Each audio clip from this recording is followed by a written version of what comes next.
그런데 그런 속에서 분위기가 그렇게 되니까 67년에 정읍에서 갑옷 동학혁명 기념사업회가 만들어지고 68년에 천도교 중심으로 서울에서 동학정신 선양이라는 단체가 만들어집니다. 이 단체는 74년에 등록 취소해서 해체됩니다. 하여튼 요즘은 이때 60년대에 3개 단체가 상설단체가 생기는데 서울에서 2개 단체가 생기고 하나는 전북 정읍에 생긴다는 것입니다. 그런데 90년 이제 1990년대 그러니까 100주년을 전후해서 단체가 대폭 늘어나는데 그때에는 지역적인 서울이나 전라북도뿐만 아니라 강원도, 우리 경상남도, 경상북도, 그 다음에 충청도, 전라남도 이게 전국에 걸쳐서 기념사업 단체가 이렇게 만들어지고 있음을 볼 수 있습니다.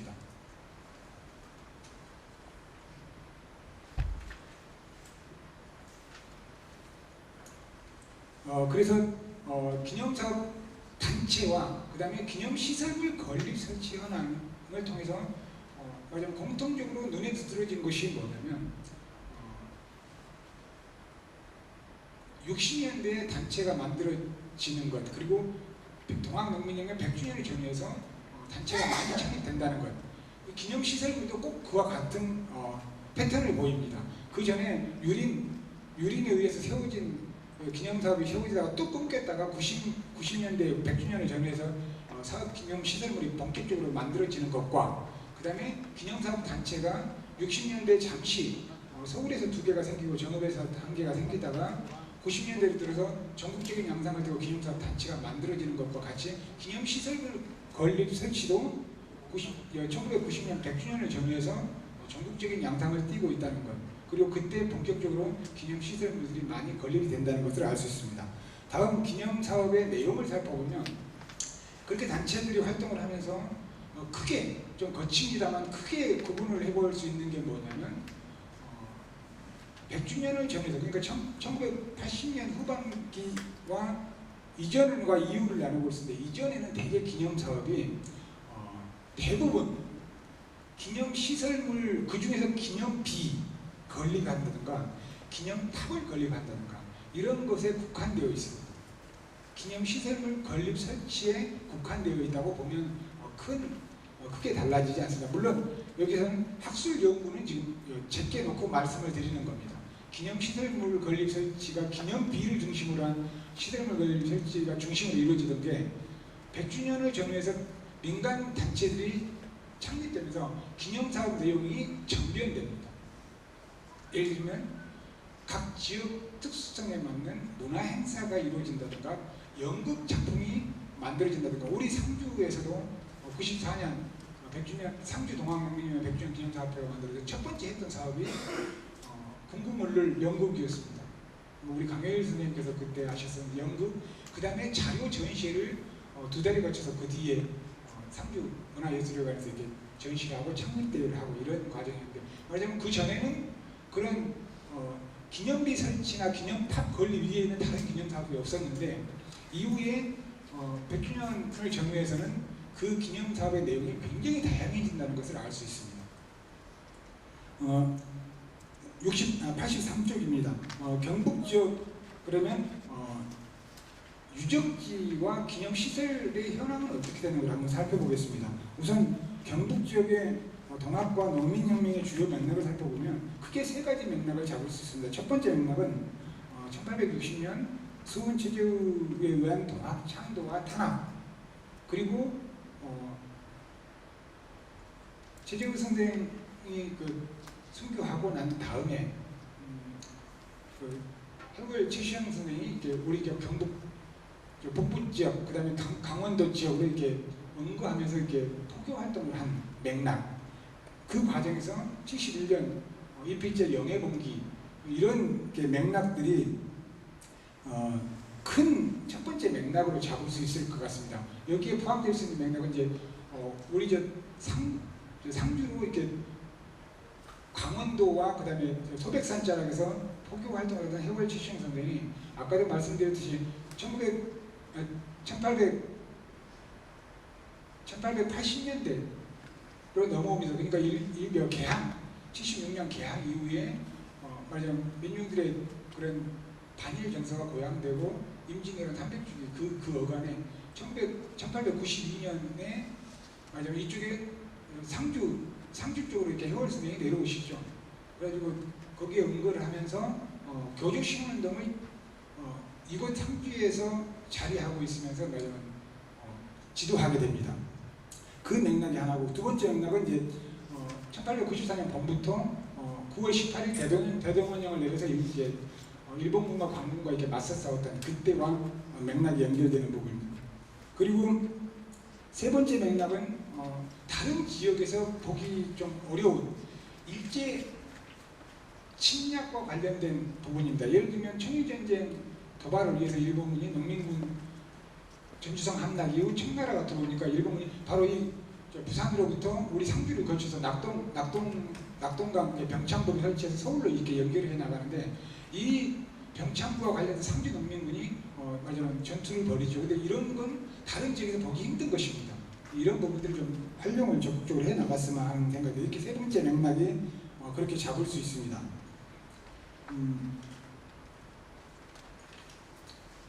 지금 경북 지역 유적지 및 기념시설물 현황도 좀 꼼꼼하게 살펴봐야 되는데 시간이 많이 모자라니까 전체 경상북도 지역의 유적지 현재 우리 동학농민혁명 기념재단에서 연구조사해서 현재 확인하는 곳에 의한 겁니다. 이번 앞으로도 연구조사를 통해서 많이 더 늘어날 수 있습니다. 경북 지역에 총 31개 유적과 기념시설물이 이렇게 현재 나오고 있습니다. 그동안 100주년을 전후해서도 그렇고 상주 동학농민혁명 기념사업회가 적극적으로 말하자면 기념사업을 펼쳐왔고, 96년에 예천 동학농민혁명 기념사업회가 생겨서 정기학 의사비나 그 다음에 농민군이 생매장 당한 곳에 추모비를 세우고 이런 사업들을 했었는데, 지금 그 단체 활동이 예천은 지금 멈춰 있는 것 같고 상주 한 군데가 지금 작업을 해왔는데 사단법인 지금 등록 신청을 지금 절차를 받고 계시는 모양입니다. 이 단체를 활성화하는 것이 무엇보다도 상주에서 향후 기념사업을 추진해 나가는데 가장 중요한 것 중에 하나인 것 같습니다. 그리고 그것이 첫 번째고, 두 번째는 상주 지역, 그러니까 경북 지역의 특수성에 맞는 그런 기념사업이 이렇게 고려됐으면 좋겠는데, 우리 경북 지역이 임진왜란 때 곽재우 장군이 일본군 보급로를 차단했던 곳이 바로 경남인데, 왜냐하면 이런 부분이 마치 동학농민혁명 때도 우리 낙동강 병창부 같은 경우 일본에 이렇게 보급로가 이렇게 연결된 그런 곳이거든요. 그러니까 그런 부분들이 엄연히 역사적 사실로 남아있는 거니까 이런 부분에 대해서 좀 반회색, 이렇게 반일과 관련된 그런 기념사업을 좀 적극적으로 펼치면 계급적인 문제 이런 부분보다도 훨씬 더 도민들의 지지와 성원을 얻어가면서 사업을 할 수 있는 것 아니겠는가, 그런 생각입니다. 그리고 마지막으로 기념시설물 건립 설치를 적극적으로 좀 추진했으면 좋겠습니다. 이렇게 연구조사를 해서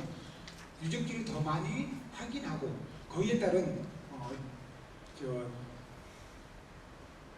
시설물들을 예술적으로 형상화해서 이렇게 좀 설치하는 작업을 경북도는 물론이고 우리 상주시에서 좀 적극적으로 나서주면, 아무래도 무엇인가가 만들어져 있고 세워져 있을 때 문화관광시대에 많은 사람들이 와서 그것을 관람하거든요. 그러면 그것이 우리 경상북도 그리고 우리 상주의 아주 훌륭한 역사문화 자원이 되지 않을까, 그런 생각입니다.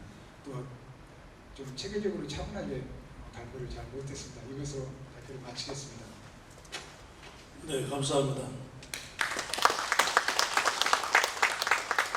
자, 이상으로 4개 주제에 대한 학술 발표를 모두 마치겠습니다. 잠시 종합토론을 위해서 연단을 정리하는 동안에 잠시 휴식 시간을 좀 갖도록 하겠습니다. 4시 40분부터 종합토론을 진행하도록 하겠습니다. 연세대학교 왕현종 교수의 진행으로 종합토론을 진행하도록 하겠습니다. 끝까지 이 자리를 함께 해주시면 감사하겠습니다. 잠시 휴식 시간을 갖겠습니다. 있습니다. 제 전공은 한국 근대사인데요. 지금 현재 그 한국사 연구회와 관련해서는 연구이사를 맡고 있습니다. 제가 이 그 학술 토론회에서 종합 토론을 맡게 된 배경이랄까 좀 우연적 계기였지만 그것을 좀 설명드려야 될 것 같습니다. 저는 동학농민혁명 100주년 사업을 맞이해서 1994년에 동학농민혁명에 관한 각종 사료를 모아서 편찬하는 그런 이 일에 참여를 했습니다. 그래서 동학농민전쟁 사료청소 30권을 편찬할 때 사료편찬위원 13분 중에 한 사람으로 간사로 활동을 했었고 그 이후에 여러 차례 동학농민혁명재단과 관련된 이 일을 같이 참여한 바 있습니다. 저는 사실 상주에 처음으로 이제 방문을 했습니다. 제가 살고 있는 원주에서 상주까지는 약 한 120km 정도 되는데요. 요즘은 이제 고속도로가 뚫려서 아주 쉽게 올 수 있었습니다. 상주에 대한 첫 인상은 낙동강 주변에 넓은 평야를 배경으로 하고 있고 그리고 풍광이 굉장히 좋다 뭐 그런 감상을 가지고 왔는데 어떤 의미에서는 그 100주년 행사 이후에 20년이 지난 시점에서 상주의 농민혁명에 관한 새로운 그 사료들을 검토하고 이 지역의 사업회의 발전이라든가 향후의 기념사업의 전망을 논의할 수 있는 이런 귀중한 그 학술 대회에 사회를 맡게 된 것을 대단히 기쁘게 생각합니다. 제가 그 3부에서 지금 그 종합적인 토론을 주관하게 되겠는데요.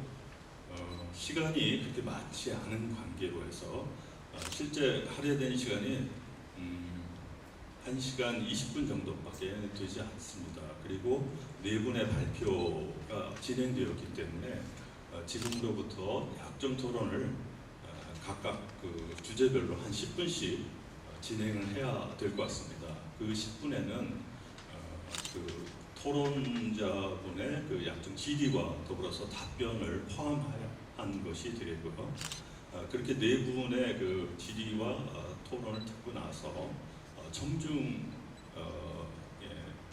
그 질의할 시간을 한 10분 정도 할애하고 나머지 시간은 각자 그 앞으로의 전망에 대해서 논의하는 것으로 그렇게 할애를 하겠습니다.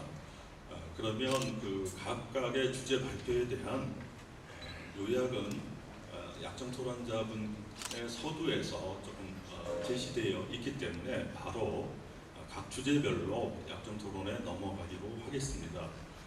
약정 토론에 넘어가기 전에 각 주제별로 약정 토론자를 간단하게 소개를 드려야 할 것 같습니다. 제가 앉아 있는 좌석을 기준으로 봐서 왼쪽에는 지금 네 분의 발표자이고요. 이 발표자분들에 대한 소개는 앞서 있었기 때문에 오른쪽에 약정 토론 네 분에 대한 간단한 소개를 드리겠습니다. 첫 번째 주제에 대해서는 대구 송일초등학교 교장으로 계시는 박종두 교장 선생님을 소개해 드리겠습니다.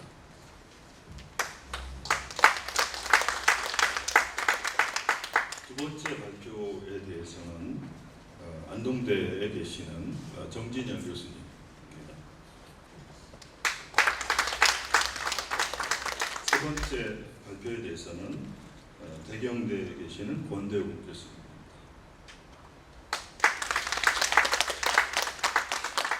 네 번째 발표는 그 안내장하고 좀 달라졌는데요. 경상북도 문화재과에 계시는 유문규 학예연구사 선생님입니다. 그러면 순서대로 첫 번째 주제에 대해서 박종두 교장 선생님의 약정 토론을 듣겠습니다. 안녕하십니까. 대구 송일초등학교 박종두입니다.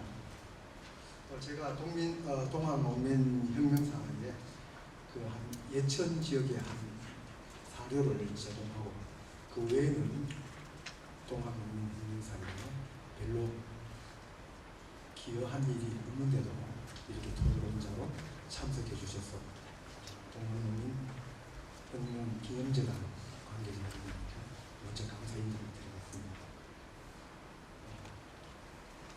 예천 지역은 교주 최시영이 물렀던 충북 보은과는 지리적으로 가까워 영남 지역의 다른 어느 곳보다 동학운동이 활발하게 진행되었음에도 오랜 세월 동안 세간에 알려지지 않았습니다.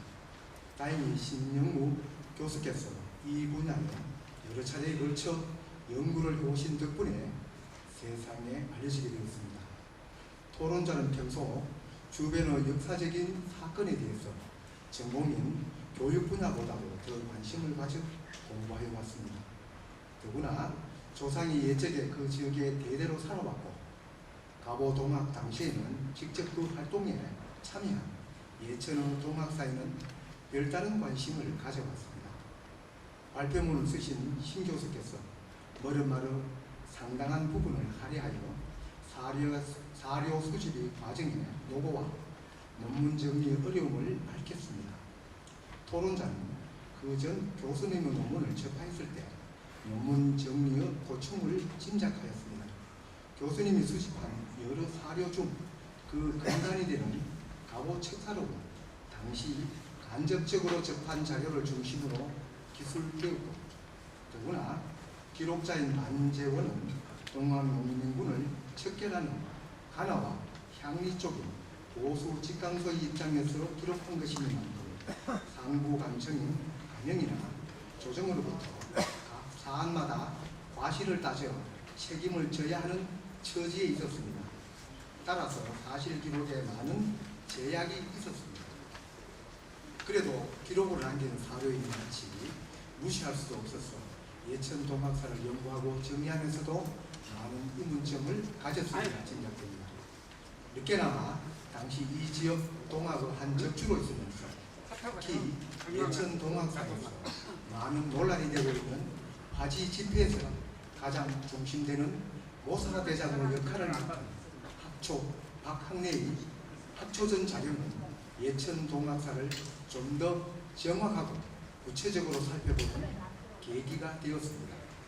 오늘 신 교수께서는 학생을 가르치는 틈틈이 이 자료를 검토하시고 학초전을 살펴본 내용을 주제로 발표해 주신 점에 깊은 감사를 표합니다. 발표자가 서두에 밝혔듯이 발표 요지가 완성된 논문이 아니라 주요 항목을 점검하여 앞으로 작성해야 할 내용을 소개하는 것으로 마친다고 하였습니다. 토론자도 발표 내용 각 부분에 대해서는 따로의 논의해야 할 내용이 없으며 다만 궁금한 점 몇 가지만 이야기하고자 합니다. 발표자는 예천 동학사와 관련된 학초전의 여러 대목 중 향후 예천 지역의 동학농민 혁명을 재조명하기 위하여 다음 내용을 기술하였습니다. 첫째, 항목 2번과 3번에서 동학농민 지도자의 사회적 신분 재검토와 학초전 필자에 대해 언급합니다. 1894년 여름 당시 예천의 동학농민군과 향촌 사정에 대해 발표자가 이전에 조사 연구되었던 내용과 함께 소개하였습니다.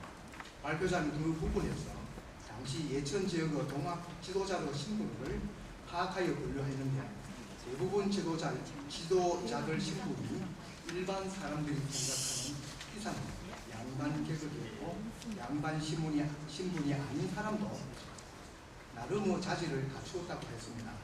이 내용에서 한 가지 짚고 넘어가고 싶은 것은 학생들이나 일반 사람들이 동학사에 대한 편견입니다. 동학사에서 가장 많이 알려진 전봉준조차도 과격하고 폭력적인 사람으로 인식하고 있는 사람이 많습니다.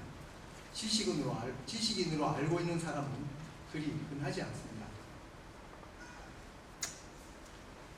역사 교과서의 짧은 지면 할애 탓이기도 하지만 고부에서 공개한 부분만 언급하고 또 체포당했을 때의 헝클어지고 흉한 모습 사진을 제시하니 그렇게 모두 느끼는 것 같습니다. 오늘처럼 학술 발표를 갖는 궁극적인 목적은 동학사의 실상을 제대로 파악하고 이를 널리 알리고자 하는 것이기 때문입니다. 두 번째, 항목 4번과 5번에서 동학농민군과 도에 관한 구체적인 증언을 소개하고 예천에 있었던 일본군, 아까 교수님이 다케노우치라고 말씀하셨습니다. 다케노우치 대위에 대한 사건에 대해서도 언급하였습니다. 작은 지면 속에서도 발표자가 특히 다케노우치 대위에 대한 기록 부분에 관심을 갖는 까닭은 향후 논문 설계에서 예천 동학농민 활동을 대외적인 면과 연관지어 보려는 의도로 생각되어집니다.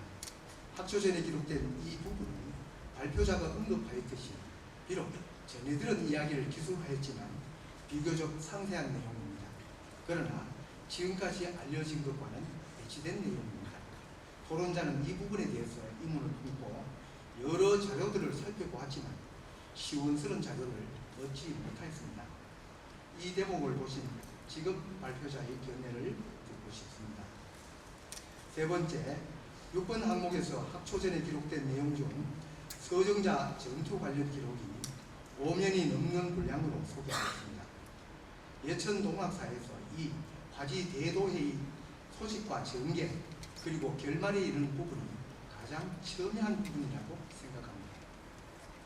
갑오 측사력에 근거하고 기타 사료를 참고하여 기술된 지금까지 내용을 새로이 발굴된 학초전의 내용과 비교 분석하여 심도 있게 재조명해야 할 부분입니다. 다만 발표자가 언급한 서정자 전투는 화지 대도회, 즉 화지 집회 중 결말 부분인데 발표자는 화지 집회라는 말보다는 서정자 전투로 기술하였습니다. 새로이 발굴된 학초전에서는 화지 집회 결말에 읍내 공방전은 없었던 것으로 기술되어 있습니다. 발표자는 이전의 논문에서 갑오 척사력 기술대로 공방전을 기록하였는데 향후에도 그 생각은 변함없는지 궁금합니다. 화지 집회 중 그 결말에 해당되는 해산 과정에서 양측 간에 공방전이 있었느냐 없었느냐 하는 부분은 예천 동학사 재조명에서 핵심이 되는 쟁점이고 세인들이 가장 관심을 갖는 부분입니다. 이 문제에 대한 해답을 얻기 위해서는 갑오 척사록의 8월 23일 일기에 기록된 숨어있던 군교 2명이 붙잡힌 내용과 학초전에 기록된 동학농민군 작전에 의하여 예천 부병 50명이 투항한 이 두 사건 간의 진위에서 찾아야 하고 이를 단초로 하여 양쪽 간에 오간 통문과 협상 내용 그리고 이어지는 결말은 이 결말에서 특히 상반된 기술 문제를 풀어야 할 것 같은데 학초전의 그 대목을 여기에서 소개하지 않는 점은 단순한 지면 관계 때문인지 궁금합니다. 네 번째로 발표자는 맺는 말에서 예천의 동학농민군이 무장 봉기한 것은 일본군의 경복궁 기습 점령이 가져온 위기를 해결하기 위해서라고 하였습니다. 옛날이나 지금이나 어떤 일을 도모하기 위해서는 명분을 해서입니다. 그러나 명분 뒤에는 감추어진 숨은 의도가 있습니다. 대부분의 일의 진행은 당연히 숨은 의도대로 진행되는 경우가 많습니다. 화지 집회에서도 이 점을 함께 찾아보아야 한다고 생각합니다. 학초전에서도 박학래가 참여한 화지 집회에서 집회 소집자이면서 중군 대장인 김한돌과의 대화를 통해서 화지 집회 소집 목적을 임금의 애통조와 대원군의 내용이라는 명분과 함께 실제 숨은 의도가 안동 영장지사와 관련 있음을 듣고는 명분 있는 해산에 돌몰하였습니다.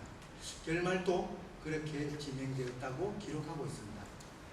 발표자가 오늘 소개한 학초전의 관련 기록 중 발표문에 소개된 향후 있을 논문 정리에서 비중을 갖고 다루어질 대목이라고 여겨집니다.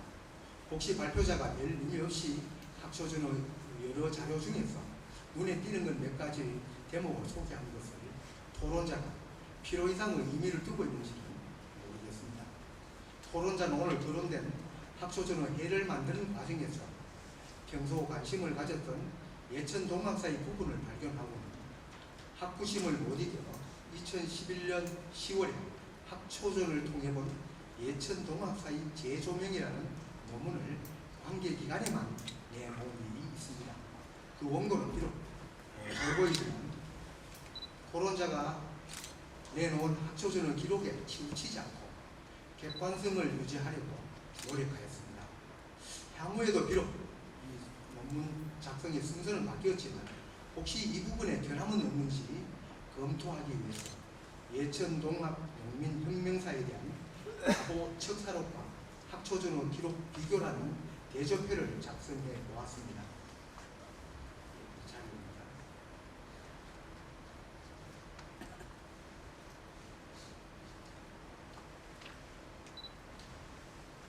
이는 논문이 아니고 학초전에 기록된 예천 동학사의 각 사안별로 공통점과 차이점을 한눈에 알아보기 위한 대조표입니다. 혹시나 바쁘신 발표자께서 향후 연구에 작은 참고 자료로 활용되었으면 합니다. 넓게는 예천 동학사에도 관심을 갖는 여러분들께도 유용하게 활용되었으면 합니다. 예, 이상 감사합니다. 네, 고맙습니다. 초전이라는 새로운 자료에 대해서 발표해 주신 신영호 선생님 더불어서 그 자료를 처음으로 공개하고 해설이라고 할까요? 별도의 자료를 공개해 주신 두정 선생님의 질의를 받았는데요. 굉장히 구체적인 부분에 대한 날카로운 지적이 있었던 것 같습니다. 바로 그 부분에 대한 해명을 듣겠습니다. 예. 지금까지 동학농민군으로 활동하셨던 분의 후손이 선대 자료를 구체적으로 분석하고 정리하고 발표한 그런 사례가 거의 없었습니다. 다만 이렇게 자료를 잘 정리하고 또 대조일지도 만들어서 설명하시는 걸 보면은 참 존경의 마음을 제가 몇십 년 동안 찾아본 결과 처음 있는 일입니다. 대개의 경우에 선대의 사도에 관해서 궁금해서 작은 자료가 가지고 저를 찾아와서 같이 의견을 나누고 또 제가 여러 가지 설명해 준 그런 점은 있지만 제가 이렇게 설명을 듣고 자료도 이들이 입력해서 활자화된 이런 것을 통해서 본 이것은 정말 처음입니다. 선생님께서 그걸 바탕으로 해서 논문 형식으로 작성해서 보신 것도 직접 보고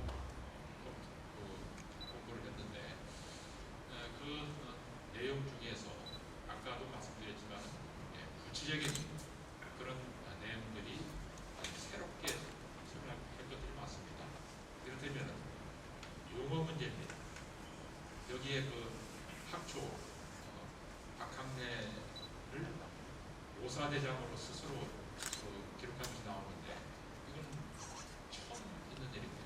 즉 우리는 굉장히 많이 가보는 일을 알고 있는 것처럼 생각되지만 동학농민군이 동학 조직에서 조금 쓰던 용어가 어떤 것인가, 직강이라든가 여러 가지 유긴 관련된 것도 알고 있고 하지만 근데 가보년 때 바로 그 용어를 그냥 썼느냐? 그건 아닙니다.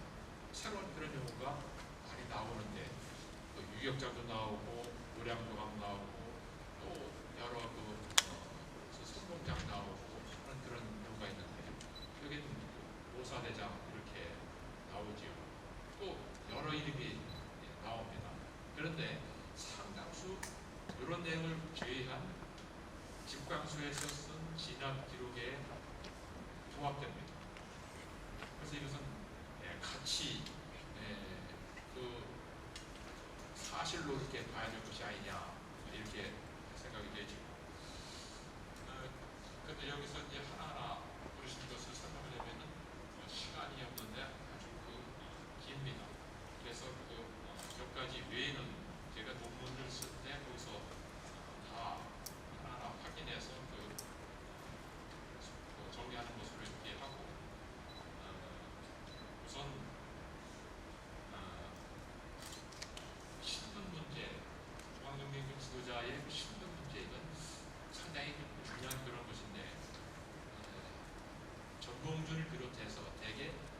반반으로만 설명하고 있습니다. 물론 그 시기에 그 생활상의 여러 가지 그 문제 때문에 잔반으로 기록되어 있는 사람도 많이 있지만 꼭 그런 것은 아닙니다.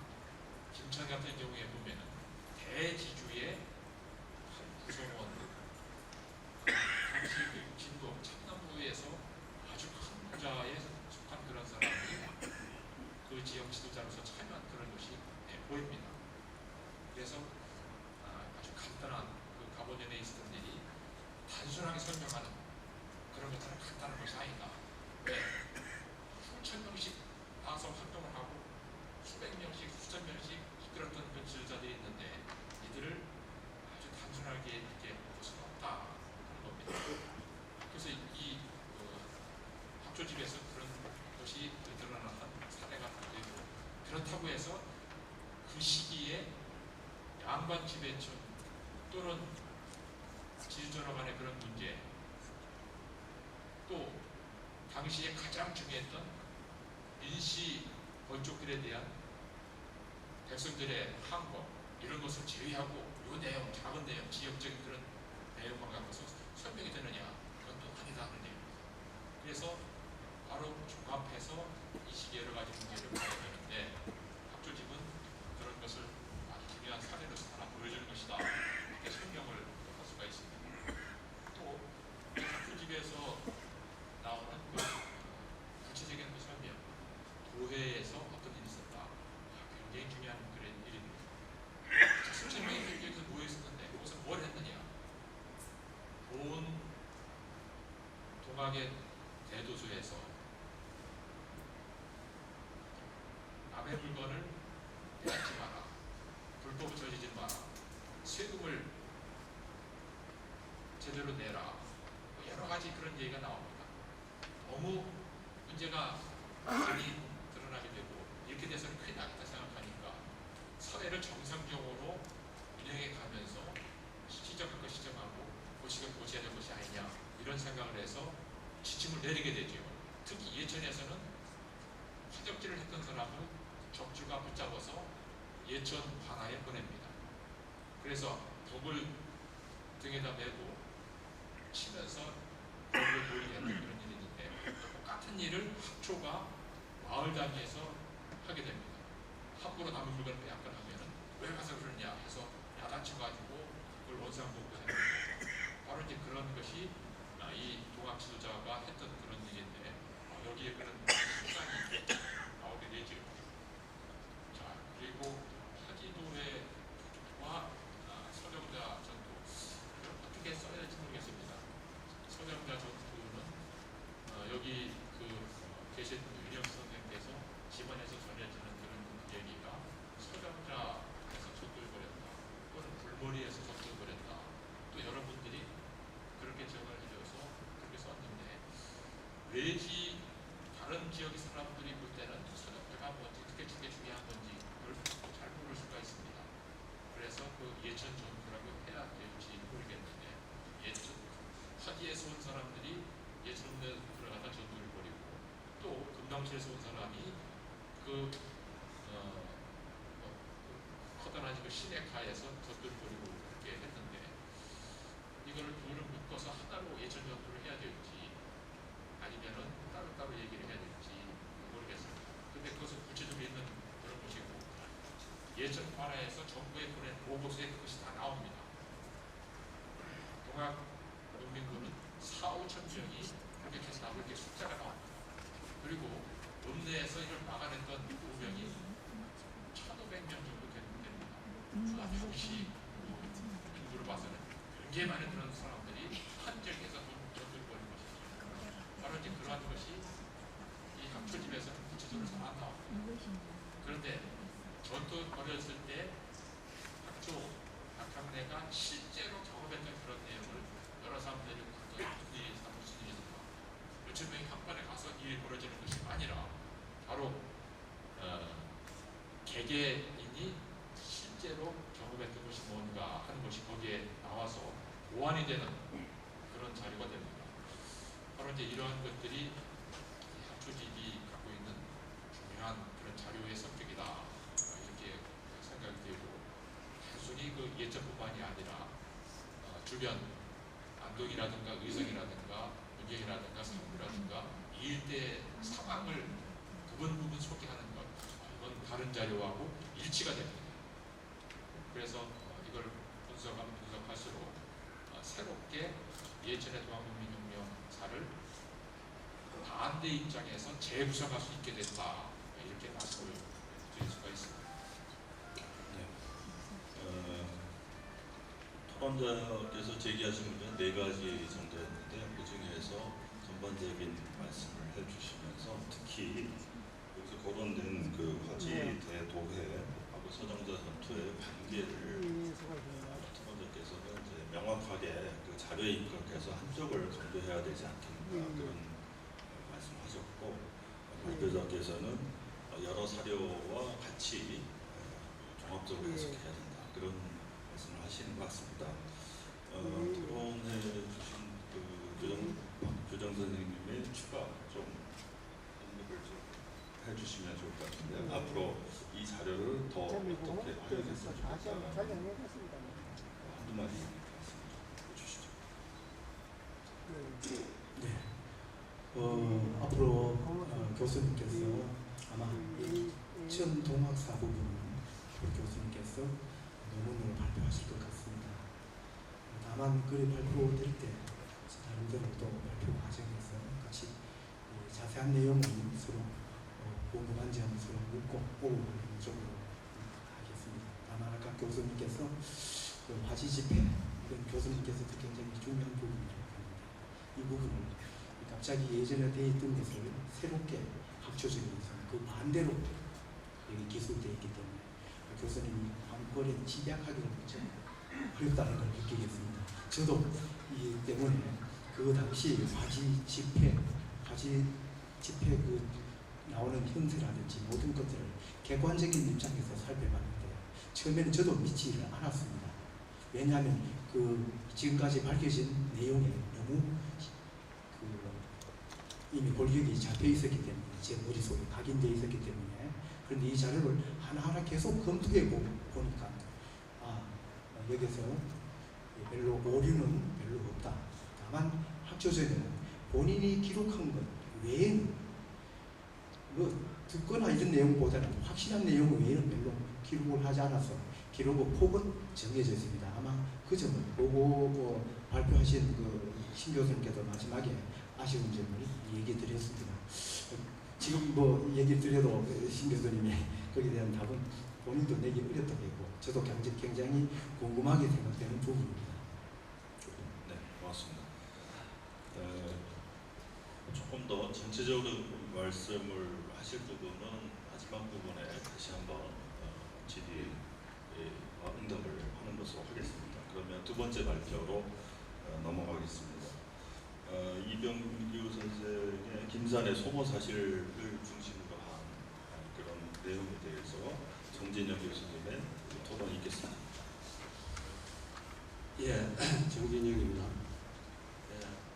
이병규 선생님 발표하신 그 내용에 대해서는 제가 사족을 크게 다룰 내용이 없을 것 같습니다.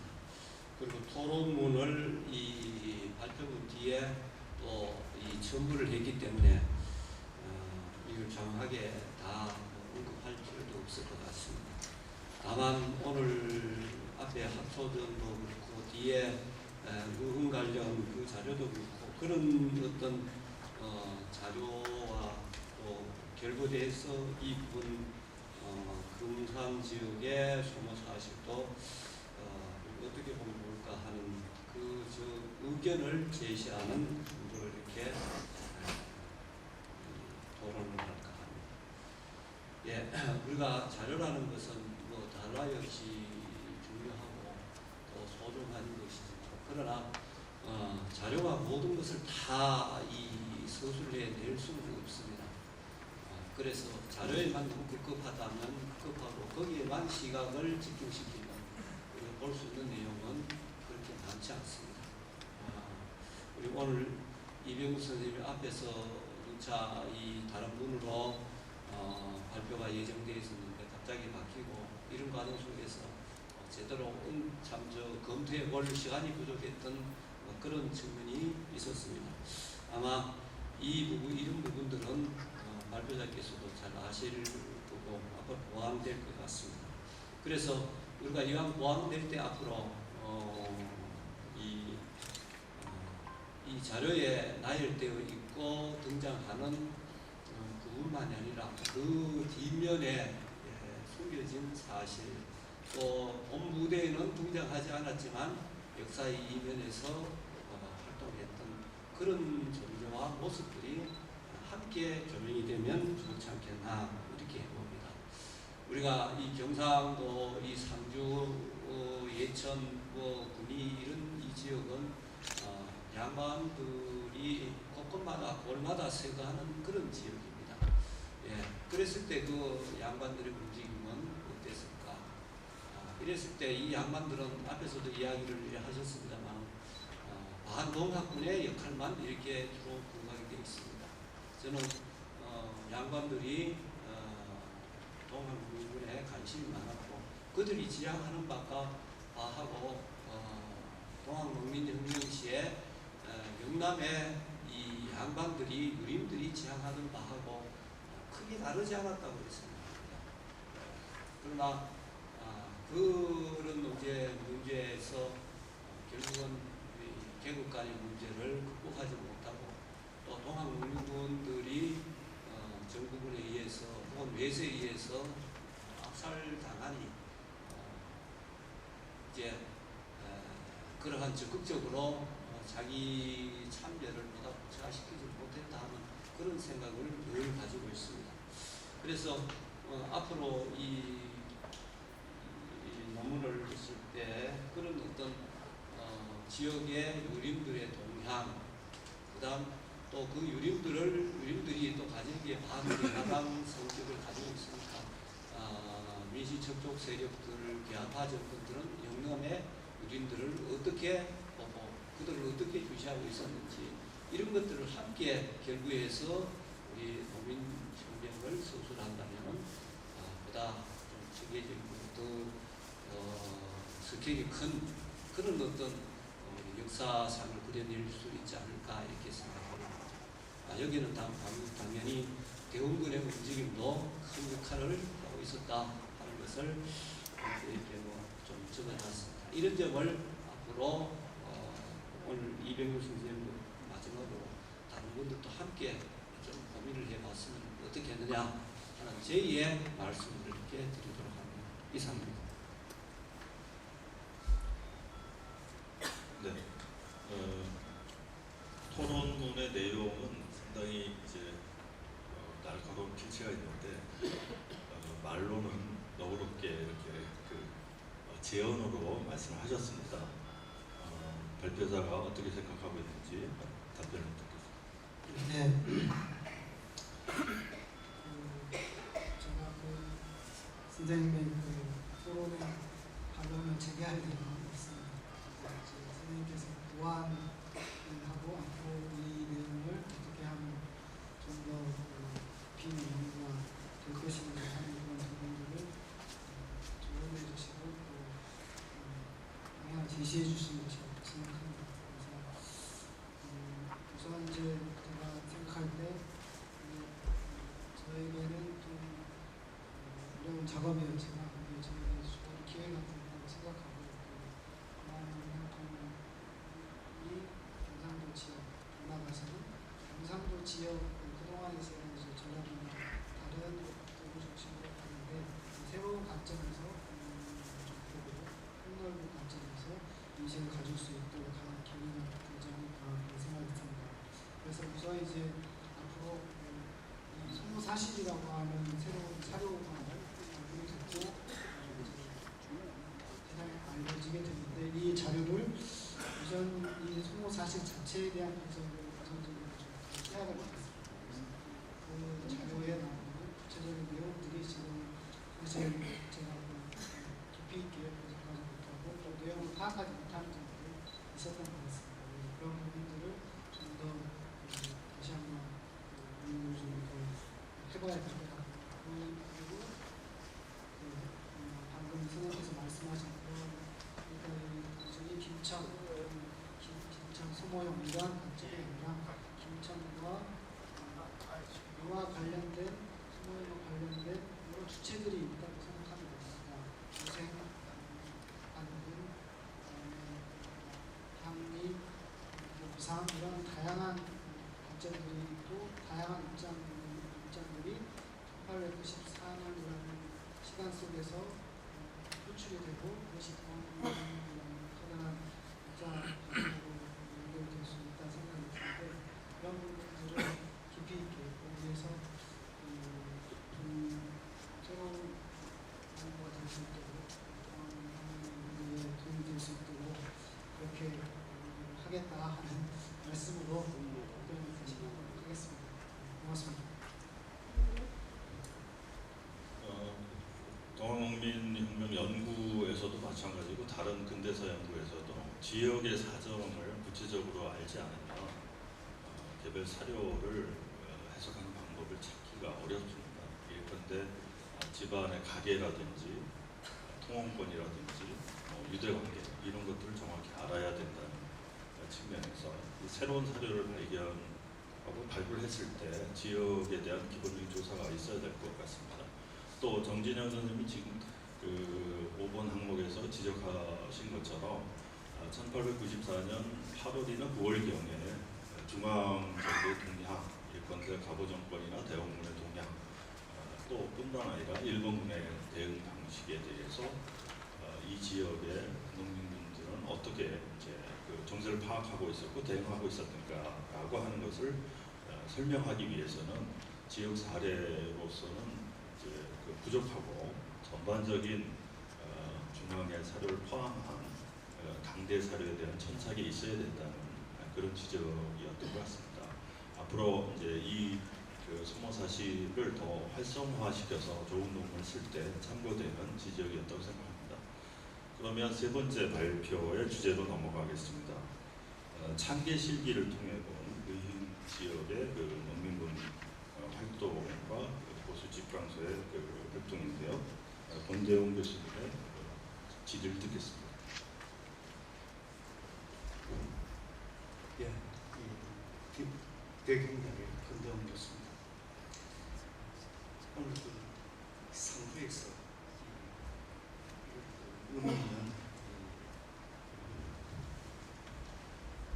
학술회의 개최하기 위해서 한편으로는 굉장히 좋고 또 근데 한편으로는 참 그런 게 많습니다. 오늘 그 전북 고창에서 많은 분들이 참석하셨습니다.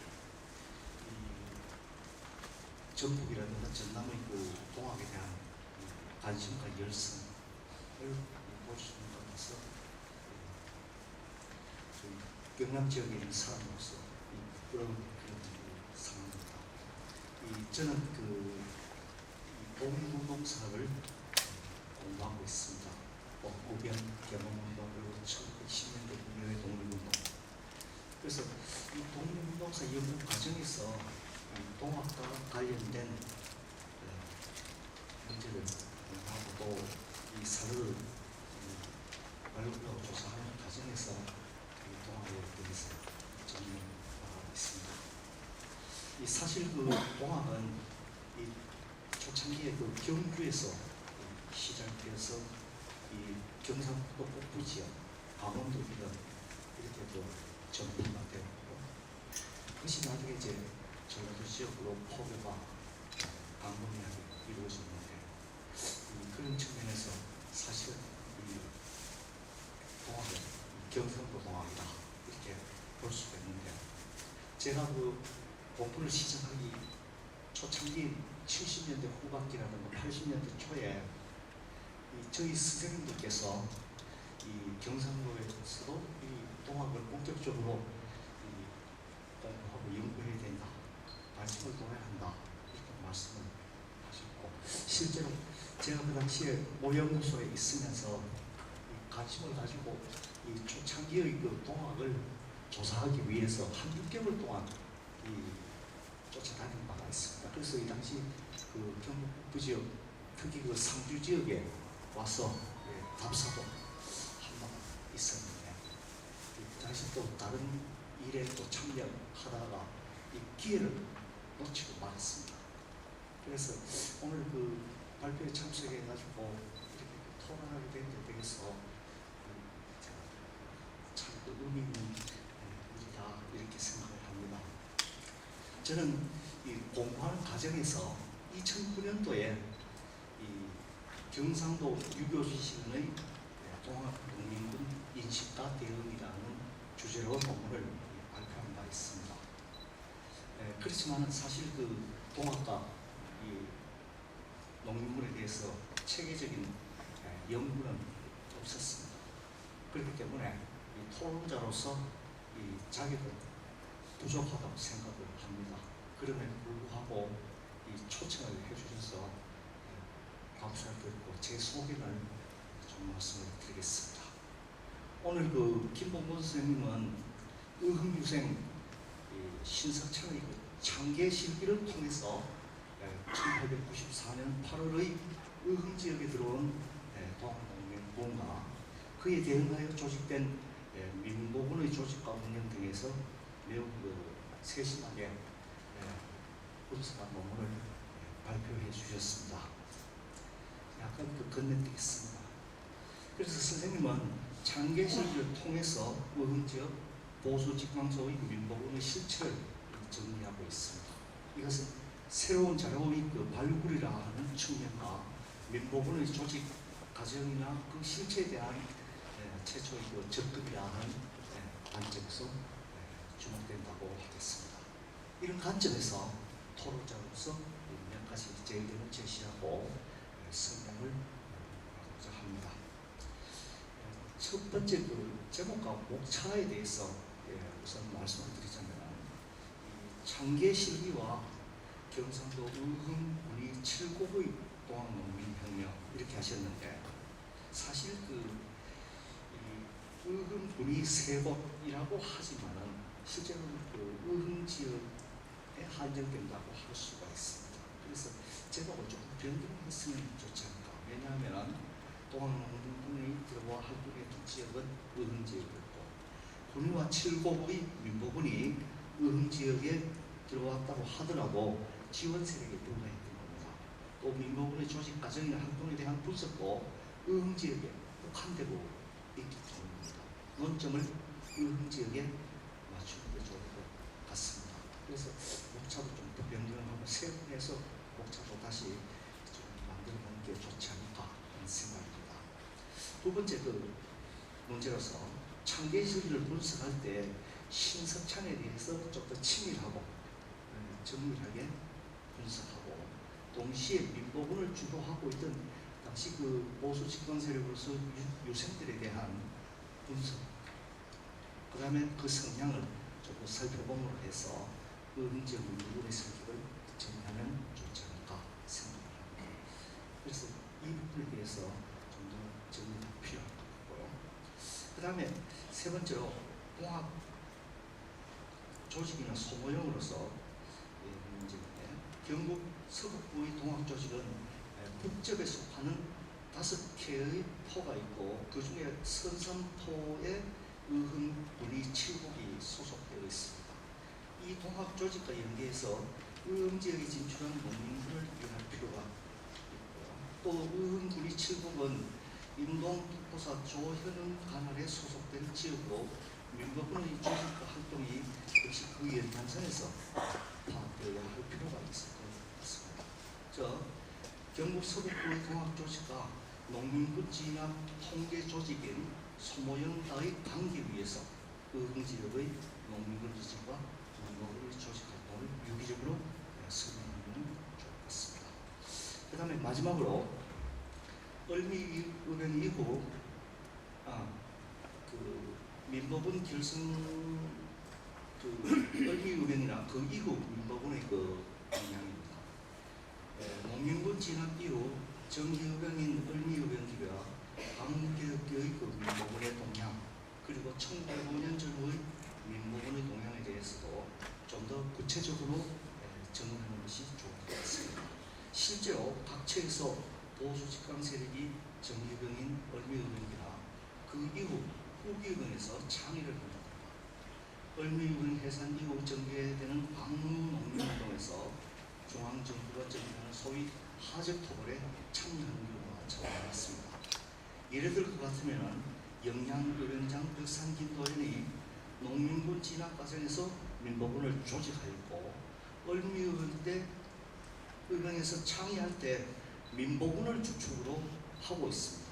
또 을미의병 이후 광무농민운동기 각 처의 유력한 우정들이 직방이라는 직함으로 하적토벌에 동원될 때 벽산